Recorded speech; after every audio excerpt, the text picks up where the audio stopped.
স্বাধীনতার পরে যারা ক্ষমতায় এসেছে তারাই আমানতের খেয়ানত করেছে বলে মন্তব্য করেছেন জামায়াতে ইসলামীর আমির ডক্টর শফিকুর রহমান।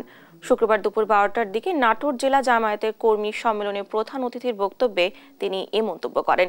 এ সময় তিনি আরো বলেন, সবচেয়ে বেশি নির্যাতন চলছে গত 15 বছর।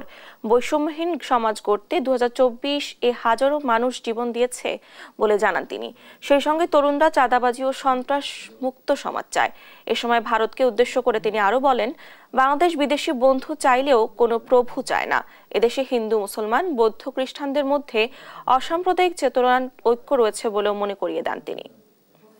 দফায় দফায় ক্ষমতায় যারা এসেছেন, জনগণের আমানতের খেয়ানত তারা করেছে।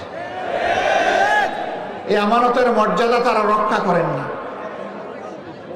সেবকের কথা বলে ক্ষমতায় এসে তারা মালিক হয়ে বসেছিলেন।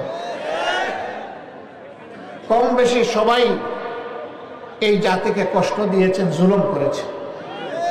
সবচেয়ে বেশি কষ্ট দিয়েছে গত 15.5 বছরের ফ্যাসিস্ট সরকার। আমাদের যুবক যুবতী, পরিযার টুকরা সন্তানদেরকে হাতুড়ি বাহিনী পাঠিয়ে গুলি চালিয়ে তারা খুন করেছে।